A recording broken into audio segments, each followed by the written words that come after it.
Quando se sentiu pronto, faltava tanto, foi duro de encarar. E quando se sentiu santo, um tapa bem na face te colocou no seu lugar.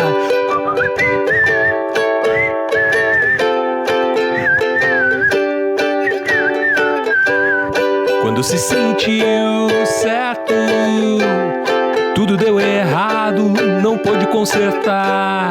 No dia em que se deu conta, percebeu que Deus lhe deu a chance de recomeçar. Tudo é uma lição, a gente tem que aprender. O mestre usa a vida usa tudo. Será que oramos tanto, sem nunca compreender que aquilo contra o que lutamos poderia ser o caminho que quer ensinar a viver o futuro?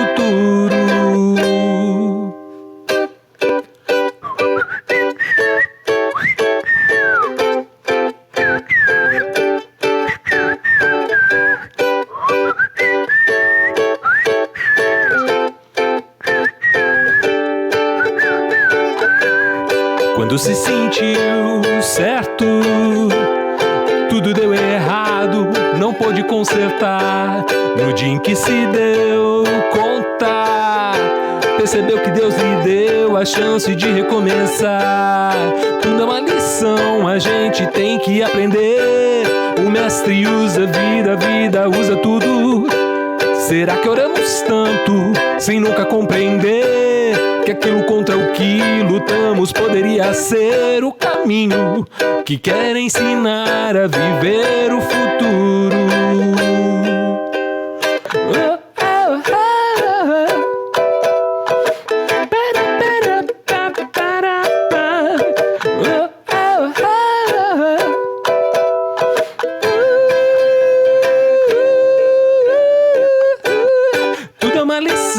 A gente tem que aprender.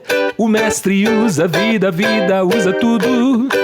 Será que oramos tanto, sem nunca compreender que aquilo contra o que lutamos poderia ser o caminho que quer ensinar a viver o futuro?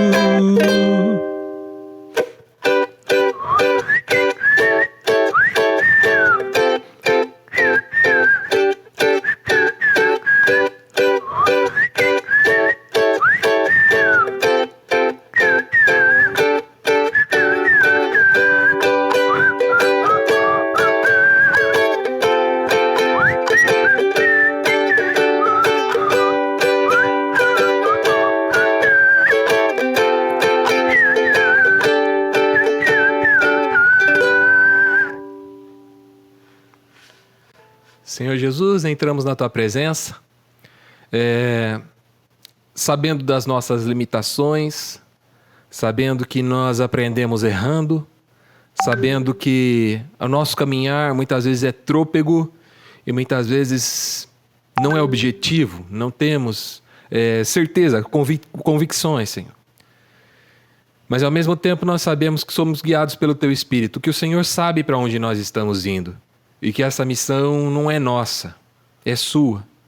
Nós nos engajamos na sua missão. Nós não desenhamos essas linhas.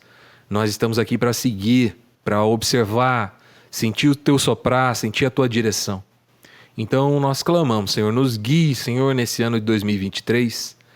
Dá-nos a tua direção para que a gente possa caminhar segundo o seu projeto, no nome de Jesus. Amém.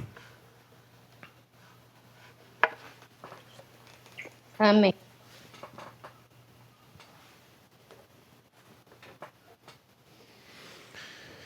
Bom, é isso, né? Última reunião de 2022.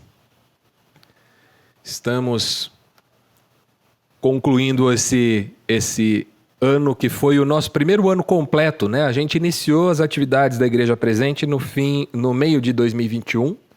Passamos o ano de 2022 completo e agora começamos a planejar o ano de 2023 para tudo que a gente deve fazer de interessante e os projetos que a gente deve encampar, né, como igreja. Eu queria começar lendo um texto, como de costume. A gente vai ler o texto de Lucas, capítulo 14, os versos 25 a 35. É um texto bem conhecido, né? Uma fala de Jesus muito conhecida. Então, Lucas 14, dos versos 25 ao 35. Diz assim, eu estou lendo aqui na Nova Versão Transformadora, NVT.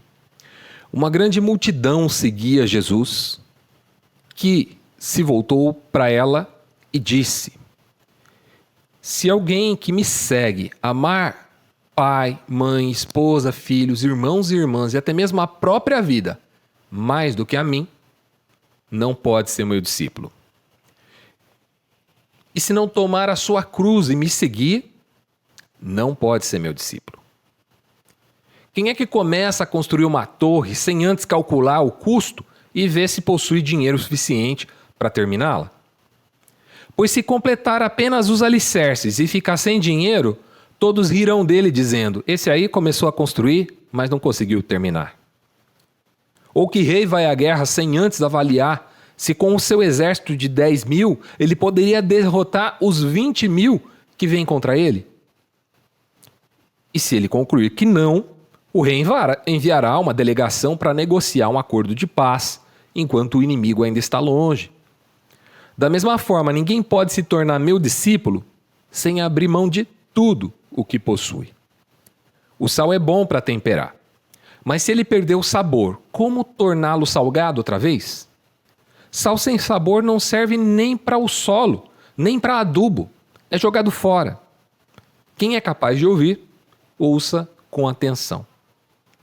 Esse é o texto que nós vamos usar hoje de base para algumas coisas que vamos falar. Primeiro, passando uma recapitulação, né, do que a gente falou nas 2 últimas semanas. A gente está estruturando aqui missão, visão e valores da Igreja Presente. Hoje nós vamos falar de visão, né? Nós já falamos da missão na semana passada e nós falamos de valores na reunião retrasada, né? Valores são pilares, avenidas, vamos dizer assim, princípios, né? Isso são valores. Aquilo que é a espinha dorsal, falando ministerialmente, né? Do seu ministério, aquilo que é o mais essencial do seu ministério. Por que é que nós existimos?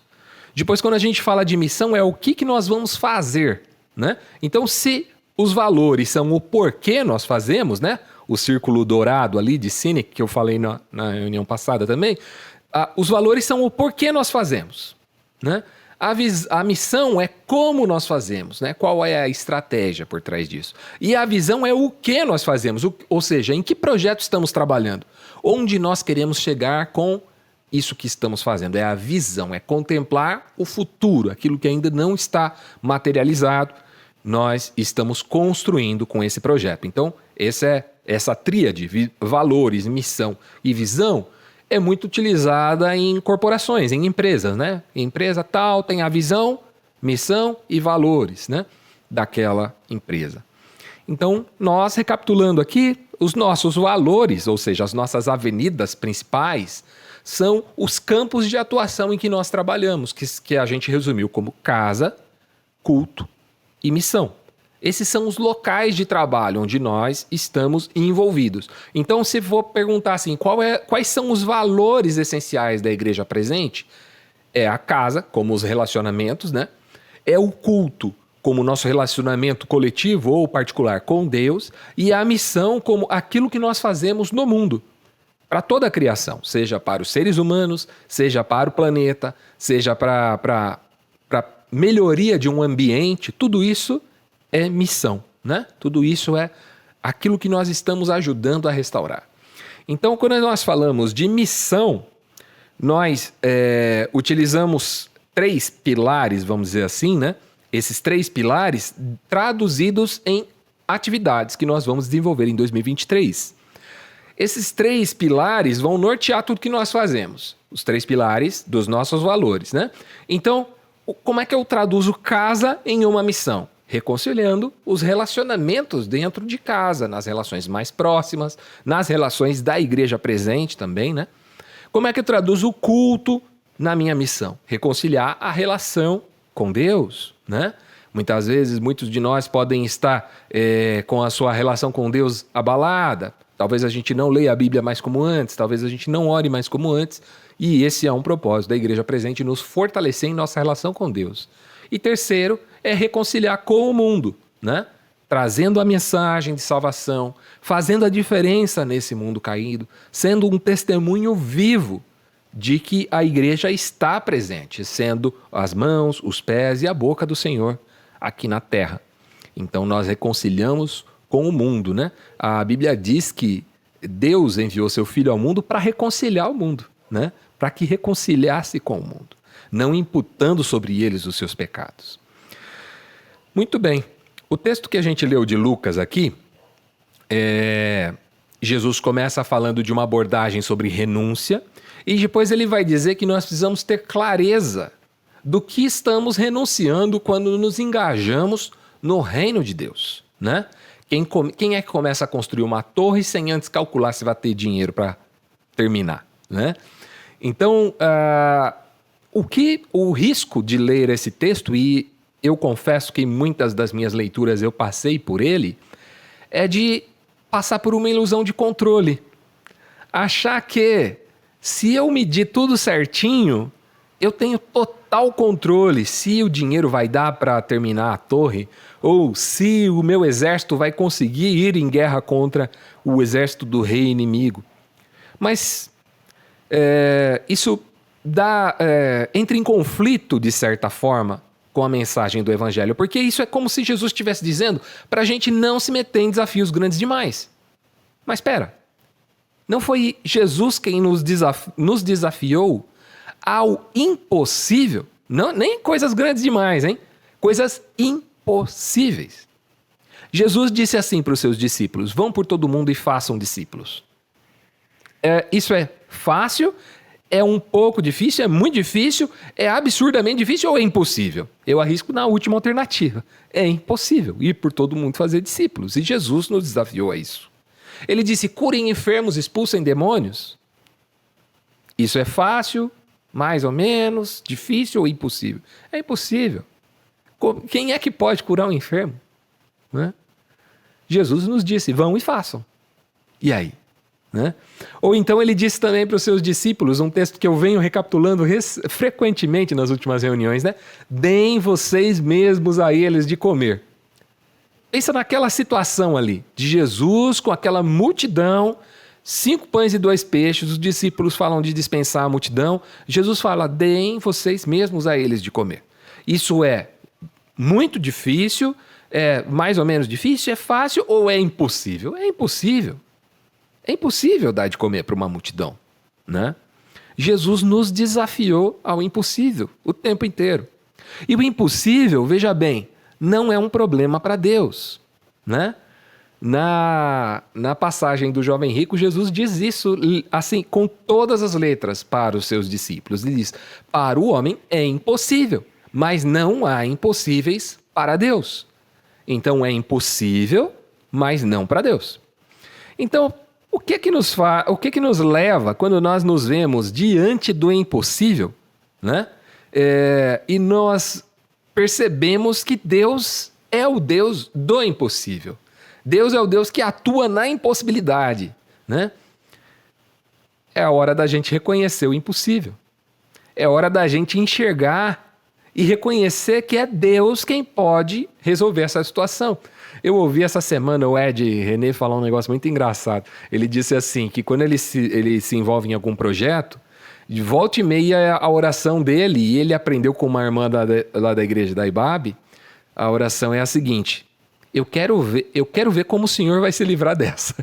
Ele diz para Deus: eu quero ver como o Senhor vai se livrar dessa. Porque nós olhamos e não vemos uma possibilidade, né? O Ed René escreveu em um dos seus livros: faça planos grandes o suficiente para que você só tenha sucesso se Deus estiver nisso. Então veja, essa ideia de calcular direito se eu tenho recursos para terminar a torre, ou se eu posso ir para a guerra com aquele exército, também passa por calcular e perceber a ação de Deus. Quando eu olho para um projeto desse, eu falo, olha, honestamente, eu não dou conta de fazer, né? Se não for Deus envolvido nesse projeto, eu não dou conta. É mais ou menos esse homem que olha para o desafio do evangelho, e Jesus acabou de dizer ali que quem não está disposto a renunciar a tudo, né, não pode ser discípulo.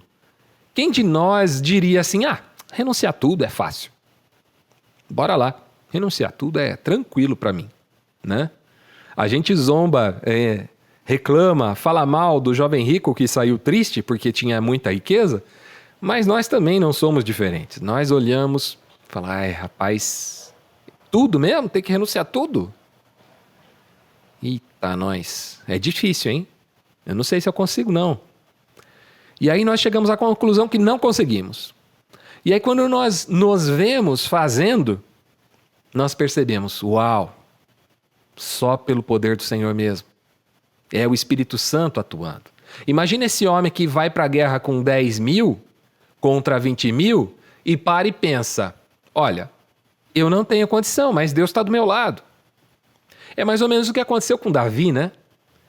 Ele não tinha força para guerrear contra um gigante, certo? Ele não tinha o recurso para ir contra aquele gigante, mas ele vai confiante no poder do Senhor. Ele falou, comigo está quem é maior do que esse gigante aí, né? Então, eu entendo, eu leio essa passagem de Jesus dessa forma, sabe? Para que a gente, como o Ed escreveu aqui, faça planos grandes o suficiente para você só ter sucesso se Deus estiver nisso. Então, nós não confiarmos na nossa própria força, mas confiarmos que Deus está conosco nesse projeto. Que esse é um projeto de Deus, que esse não é um projeto nosso, que nós é que estamos participando do projeto dele. Nós não fizemos um projeto e falamos, Deus, participa aqui comigo e me ajuda aqui nesse projeto. Deus não está nos ajudando no projeto. O projeto é dele. Somos nós que estamos participando, ele nos dá a honra de participar de um projeto que é dele. Então, ainda que esse projeto possa parecer um pouco audacioso, o que nos dá paz é saber que esse não é um projeto nosso, que nós convidamos Deus para participar dele. Pelo contrário, é Deus quem nos convida para participar do seu projeto, né? Que foi fundado ali antes da fundação do mundo. Bom, nosso projeto para 2023, vocês sabem. Casa, culto e missão. Em casa, a gente elencou amizades espirituais, que são duplas de oração, que nós vamos formar para estarmos nos relacionando fora do momento do culto também, né? Conversando e tal. Nós vamos estreitar os nossos relacionamentos entre aqueles que moram perto, promovendo encontros, né? Dentro das possibilidades aí. E planejar o nosso encontro anual com o maior número de pessoas possível. Isso, você pode dizer, é muito audacioso. Está muito fora do que a gente consegue. Sim, concordo, né? Se a gente conseguir êxito, é porque o Senhor nos dirigiu assim. Culto. Além da reunião que nós fazemos no sábado à noite, nós vamos iniciar um devocional diário. Esse devocional diário, pessoal, é o seguinte. A editora Ultimato me convidou para fazer um devocional diário com um livro do pastor Elben César, baseado em Salmos. É um devocionário de Salmos e a gente vai trabalhar o texto desse devocionário, tá? Ao longo de todo o ano de 2023, vou fazer, vai ser no meu Instagram, mas a gente vai compartilhar no grupo e tudo mais, para todo mundo acompanhar esse devocionário aí. Então, todos os dias a gente vai pegar um texto, orar sobre esse texto, conversar um pouquinho sobre esse texto, tá bom?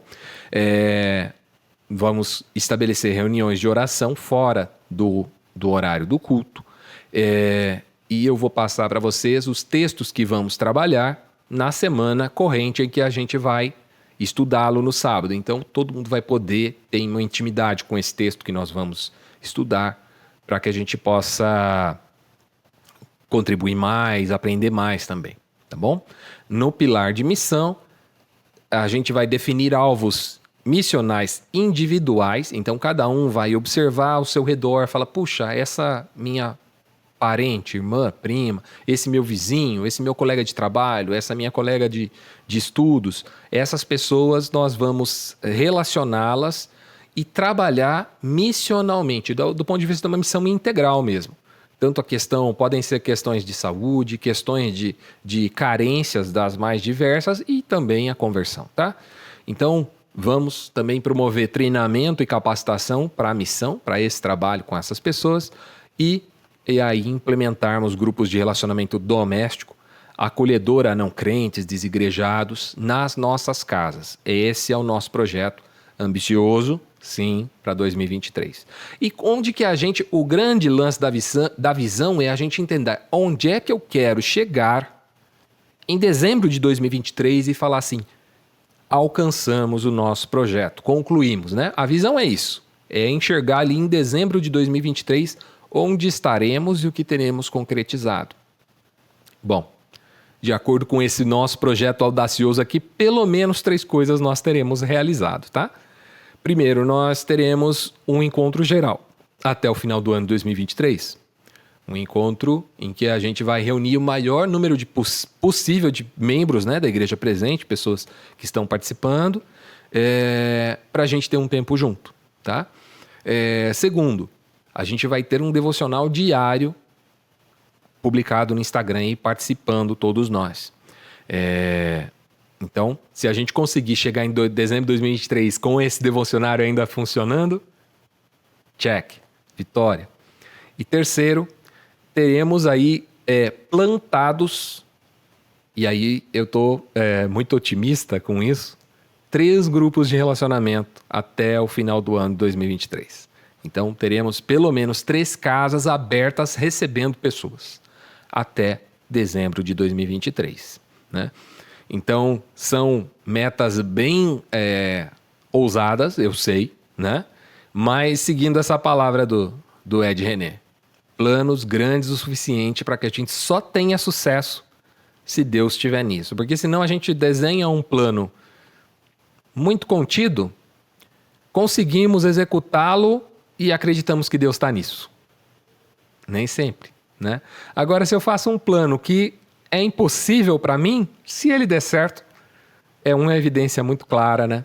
Que Deus está do nosso lado nesse projeto e que Ele nos dirigiu nessa direção, né? Nesse sentido. Então, esse é o nosso desafio, nossas metas, nossa visão para o ano de 2023. Era isso que eu queria compartilhar com vocês hoje. Antes que vocês falem que é difícil, vou falar mais uma vez, é bem difícil, né? E mais do que difícil, hein? É impossível, né? Se não for Deus conosco, nós não vamos chegar nem perto disso. Mas se Deus estiver engajado nesse projeto, eu não sei como é que ele vai escapar dessa, mas ele vai fazer as coisas acontecerem, tá bom? E aí, para como de costume a gente participar coletivamente, né? Eu queria fazer uma pergunta, uma provocação para vocês e fique bem à vontade, tá? Fique bem à vontade para falar aqui. A minha pergunta é a seguinte: como é que você pretende colaborar com esse plano em 2023? Qual é o seu nível de engajamento nisso? Quais atividades você acredita que possa estar mais envolvido? E como você acha que pode participar disso nesse ano que está chegando? Fiquem à vontade aí para abrir os microfones e vamos conversar. E aí, pessoal, como é que vocês estão? Tudo bem? Primeiramente, obrigado, porque se você chegou até esse vídeo é porque você assistiu a mensagem inteira e você viu que eu termino ela fazendo uma provocação e alguma pergunta. Então, no final dessa reunião, a gente tem aí um papo que vai muito mais longe, né? Se você quer participar dessa conversa também, a principal forma é você comentando aqui embaixo. Você pode responder a pergunta que eu fiz, a provocação que eu fiz e desenvolver também uma conversa aqui. Agora, se você gostaria de participar dessa conversa ao vivo, você deve acessar o link igrejapresente.com/reunião. Através desse link, você vai ter acesso a um formulário em que você preenche alguns dados. É muito simples, pessoal. Você vai responder essas perguntas para que eu possa gerar um link para você participar da reunião com a gente ao vivo. Essas reuniões acontecem todos os sábados às 20 horas através da plataforma Zoom. Enquanto isso, você pode ter acesso através desse link aqui à nossa playlist com todas as reuniões da Igreja Presente e neste link aqui se inscrever no nosso canal. Eu recomendo que primeiro você se inscreva no canal e depois acesse as nossas reuniões. Beleza? Tchau, tchau.